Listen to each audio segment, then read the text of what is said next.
tardes para todos y para todas. Estamos aquí en una nueva pequeña cápsula sobre temas de derecho privado parte general.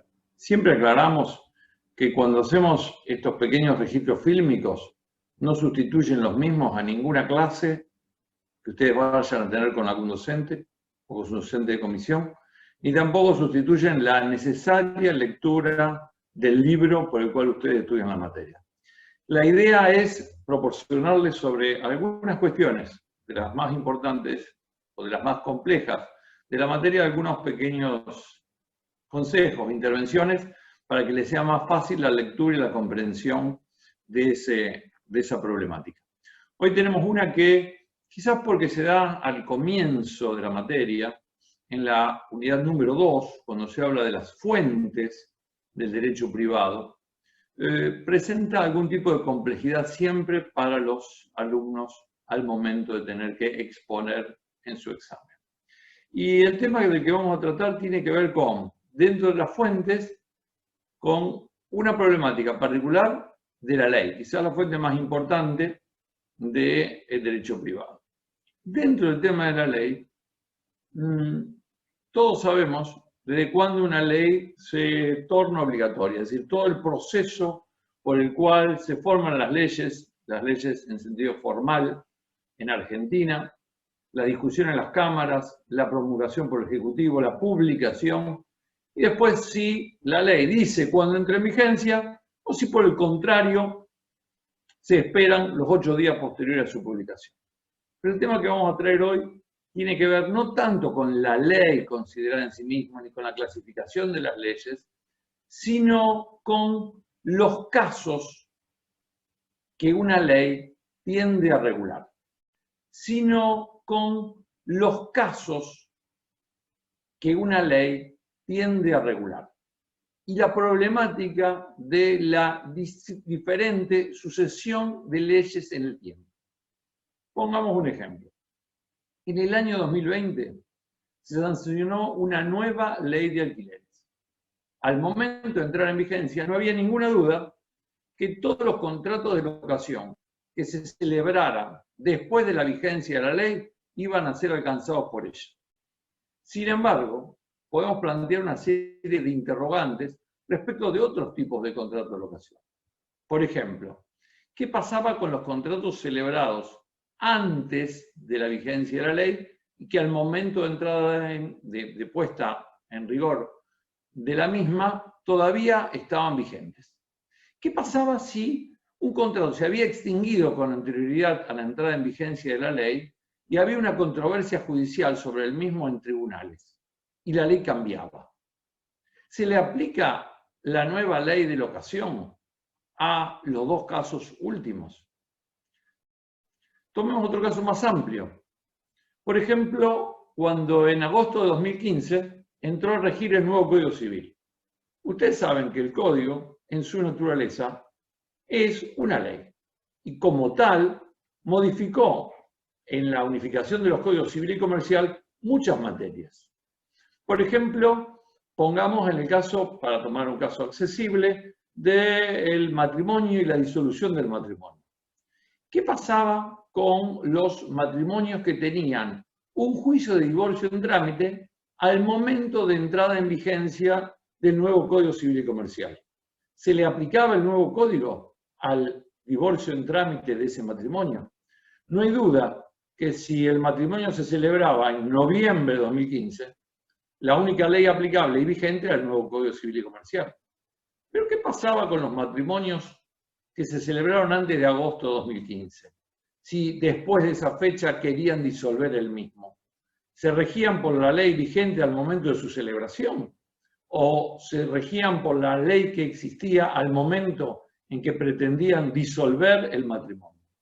De eso se trata esta problemática, de un caso que permanece en el tiempo y que durante toda la duración del mismo, la ley que lo regía se ha ido modificando, una, dos, la cantidad de veces que sea pertinente por la creencia del legislador. Entonces, esa nueva ley, ¿a qué se aplica? ¿A todo el acto? ¿Se aplica a todo el caso? ¿Se aplica parcialmente? ¿O en realidad la ley solamente debe aplicarse a los nuevos casos que nacen con posterioridad a su entrada en vigencia? De esas preguntas se nutre el tema de los efectos de la ley con relación al tiempo. Porque si vemos los distintos despliegues de una ley, podemos pensar que la ley tiene una operación y una vigencia que puede ser para el futuro o que puede obrar hacia el pasado. Entonces tenemos dos efectos diferentes. Uno es lo que se llama el efecto inmediato de la ley. La ley, en ese caso, entra en vigencia y desde que entra en vigencia tiene el máximo de operatividad. ¿Qué significa el máximo de operatividad?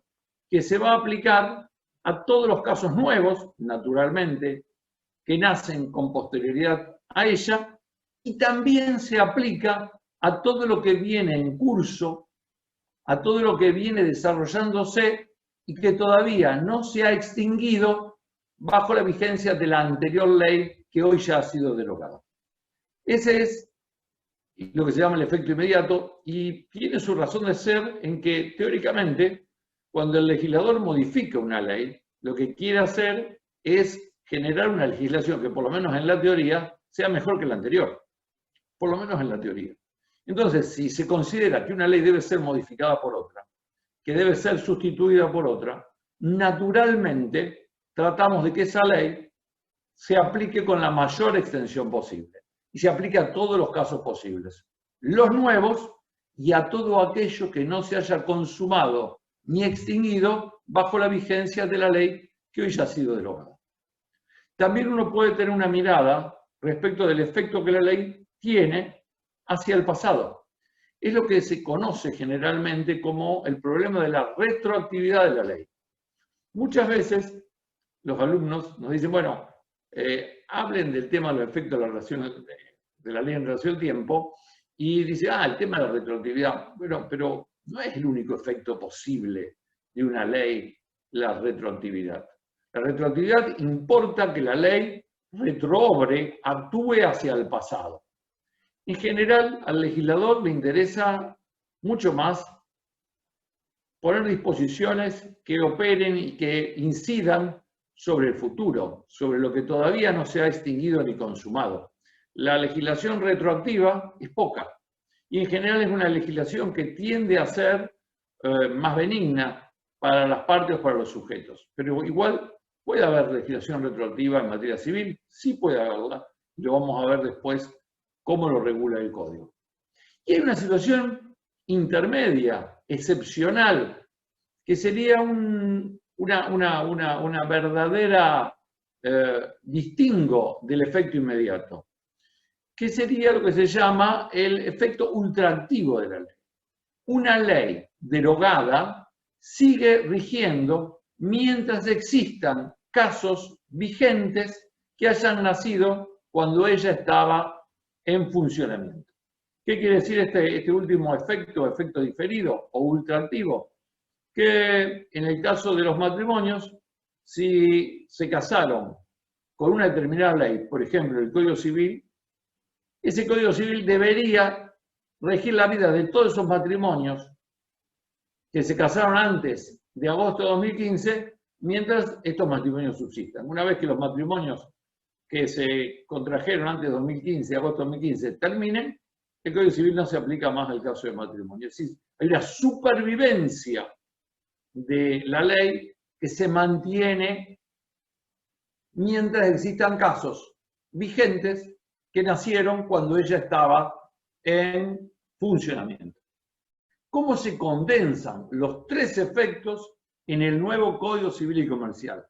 Bueno, en el nuevo Código Civil y Comercial, el artículo 7 trata de esta problemática de una manera muy similar, con un solo cambio al final del artículo 7, muy similar al anterior artículo 3 del Código Civil. Y encontramos los tres efectos de la ley en el artículo 7. Si ustedes leen el mismo, van a ver que el artículo dice que a partir de su entrada en vigencia, las leyes se aplican a las consecuencias de las relaciones y situaciones jurídicas existentes. Esto es, ni más ni menos que adoptar como principio general el efecto inmediato de la ley. La ley, cuando entra en vigencia, se aplica, primero, por vía de consecuencia, a todo lo nuevo, naturalmente, a todos los casos que nacen con posterioridad a su entrada en vigencia. Pero además, se aplica a todas las consecuencias, a todos los efectos, a todo lo no extinguido de aquellas relaciones y de aquellas situaciones jurídicas que existen al momento de su entrada en vigor. Es decir, que nacieron bajo una anterior ley que se derogó, pero que siguen rigiendo, que siguen produciendo efectos cuando esta nueva ley entra en vigencia. En el caso del contrato de locación y de la nueva ley de contrato de locación al que hacíamos referencia del año 2020, diríamos, si celebramos un contrato en febrero de 2020 y luego en junio del mismo año entra en vigencia la nueva ley de locaciones, pues bien, el contrato celebrado en febrero será regulado por la ley que existía al momento de la celebración desde febrero hasta junio, y desde junio en adelante será regulado por la nueva disposición en materia de locaciones que ha sancionado el Poder Legislativo de la Nación. Tenemos un corte allí en donde la nueva ley se aplica a los efectos de la relación jurídica. En este caso, si bien ya hemos estudiado que relaciones y situaciones jurídicas son dos categorías diferentes, están tratadas de igual manera por el artículo 7º, sin ninguna distinción, porque será tanto para los efectos de unas y de otras que se aplica la nueva ley. Así que tenemos un efecto inmediato. Ese es el principio general.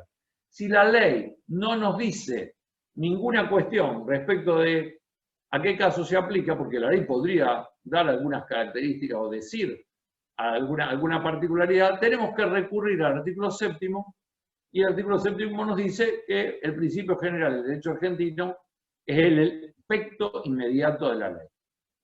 La pregunta es, ¿puede haber en materia civil leyes retroactivas? Y aquí inmediatamente tenemos el segundo párrafo del artículo 7º, que dice, las leyes no tienen efecto retroactivo, sean o no de orden público, excepto disposición en contrario. Esto hay que interpretarlo de la siguiente manera. El principio general es el efecto inmediato. La ley, en principio, no tiene efecto hacia el pasado. ¿Puede el legislador dictar leyes civiles retroactivas? Sí puede. Sí puede, porque primero el mismo artículo 7 lo dice así, dice salvo disposición en contrario. Si por técnica legislativa se hubiera suprimido estos salvo disposición en contrario, también podría el legislador dictar leyes retroactivas, porque el Código Civil y Comercial, como decíamos antes, es una ley. Y una ley general puede ser derogada por otra ley posterior, con lo cual ameritaría, si así lo considera el legislador, la sanción de una ley retroactiva en materia civil. Distinto es lo que ocurre, por ejemplo, como ustedes saben, en materia penal, porque en materia penal la no retroactividad de la ley penal no está en el Código Penal, como ocurre con el Código Civil y Comercial. Está consagrada en la Constitución Nacional, dice que no puede haber leyes penales retroactivas salvo que sean leyes más benignas. Con lo cual, tenemos una clara diferenciación en la materia penal de la materia civil. La disposición de la Constitución es una disposición que está dirigida a los legisladores. El legislador no puede dictar leyes penales retroactivas, salvo que sean más benignas que las existentes, porque la Constitución, que está en el punto máximo de la pirámide de las leyes y es la norma superior, así lo prohíbe y así se lo dispone al legislador. En materia civil, la no retroactividad es una norma de interpretación que está en el Código Civil. Esto significa que no es una norma dirigida al legislador, porque el legislador, como lo dice el artículo 7, salvo disposición en contrario, puede dictar leyes retroactivas. Es una norma, en realidad, dirigida a los intérpretes, a jueces, a abogados, cuando tengan que visualizar cuál es el efecto de una ley. El efecto es que, en principio, opera hacia el futuro, que no tiene efecto retroactivo. Pero hay que ver si la ley no dispone expresamente un efecto retroactivo. Y luego hay una garantía que siempre hemos pensado que podría haberse eliminado en la redacción de este nuevo texto del artículo 7º, porque en el segundo párrafo dice: la retroactividad establecida por la ley no puede afectar derechos amparados por garantías constitucionales. Es esta protección justamente de las garantías constitucionales a lo que uno podría decir, pero bueno, una ley, sea retroactiva o sea no retroactiva, nunca puede afectar derechos amparados por garantías constitucionales. Es decir, por ser de una jerarquía inferior la ley a la disposición de la Constitución, naturalmente que las garantías constitucionales se imponen por sobre las disposiciones de estas leyes, sean o no retroactivas. ¿Podría haberse evitado este párrafo? Podría haberse evitado, porque la no afectación de las garantías constitucionales es un principio general que supera el marco de la retroactividad o no de la ley. Esto vale tanto para leyes retroactivas como para leyes no retroactivas.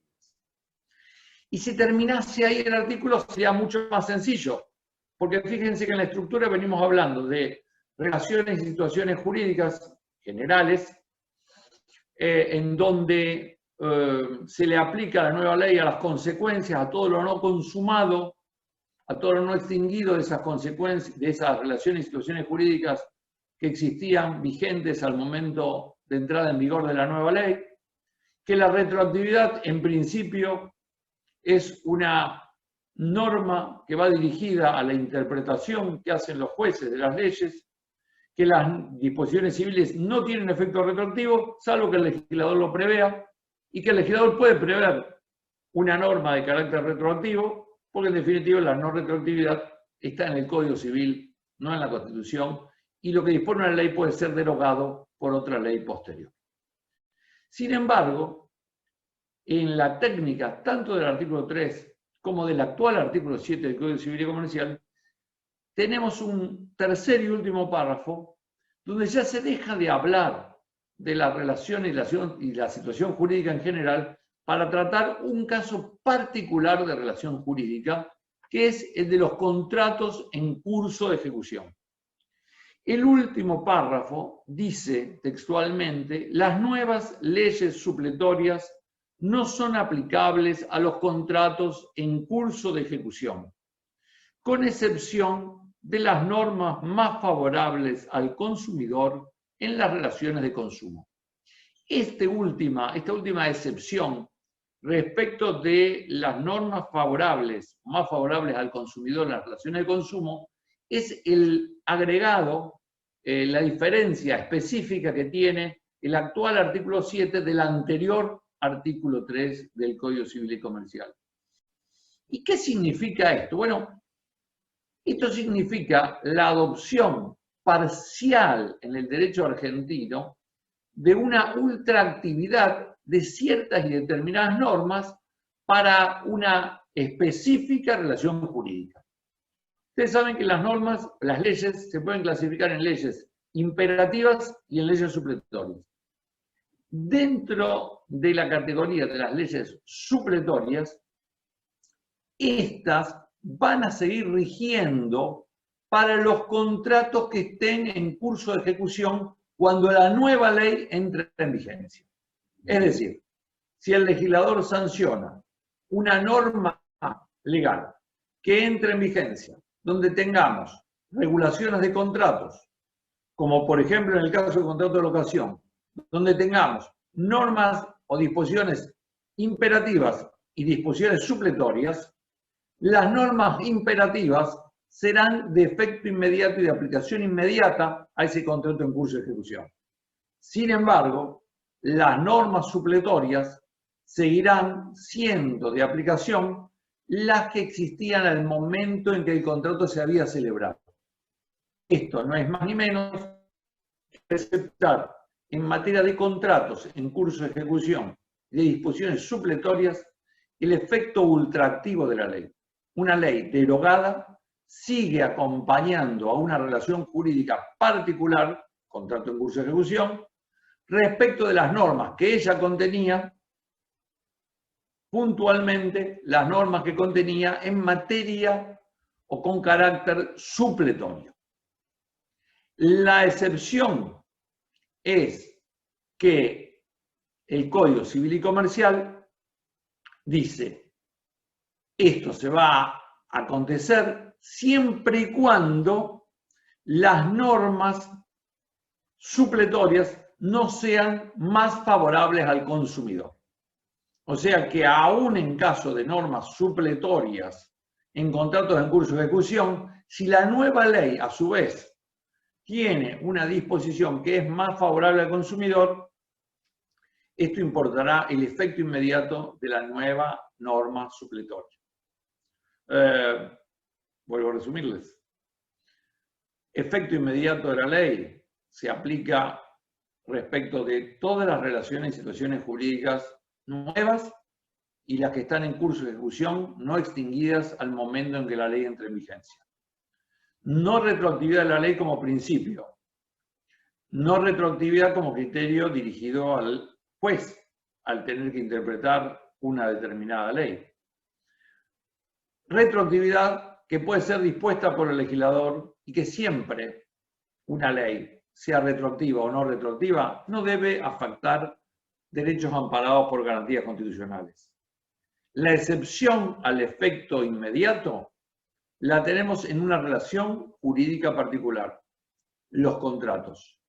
¿Y qué contratos? El contrato que se estaba ejecutando cuando la nueva ley entra en vigencia. El contrato de locación, del que hablábamos antes, que se había celebrado en febrero de 2020 y que en junio de 2020 entra la nueva ley de locaciones urbanas. ¿Qué toma la nueva ley de locaciones urbanas sobre ese contrato en curso de ejecución? En principio, a ese contrato en curso de ejecución le son aplicables las normas de carácter imperativo que tiene la nueva ley de locaciones urbanas. Pero las normas de carácter supletorio seguirán rigiendo las que existían en la ley vigente al momento en que el contrato se celebró. Esto es, la ultraactividad de esta norma derogada que sigue acompañando al contrato solamente en materia de normas de carácter supletorio. ¿Por qué? Pues son aquellas que las partes, pudiendo modificar, no han querido modificar y se han remitido a lo que decía el código o la ley que existía al momento en que celebraron el contrato. Entonces, el legislador respeta la voluntad de las partes de someterse a esa ley que, pudiendo ser modificada, no han querido modificar y a las que se han remitido al momento de su celebración. Esto funcionará así siempre y cuando las nuevas normas de carácter supletorio contenidas en la nueva ley no sean más favorables al consumidor dentro de las relaciones de consumo. Esto es, si el contrato en curso de ejecución es un contrato en donde existe una relación de consumo, en principio las nuevas leyes supletorias no les serán aplicables, salvo que sean más favorables para el consumidor. O sea que hay principios generales, como el efecto inmediato, excepción en materia de contratos en curso de ejecución para nuevas leyes supletorias, y excepción también que vuelve al principio general del efecto inmediato cuando la norma supletoria tiene una disposición en una relación de consumo que es más favorable para el consumidor. Espero que les haya servido estas breves palabras para luego abordar el tema, estudiarlo en profundidad y comprender un poco más esta tan importante problemática de los efectos de la ley en relación al tiempo. Muchas gracias.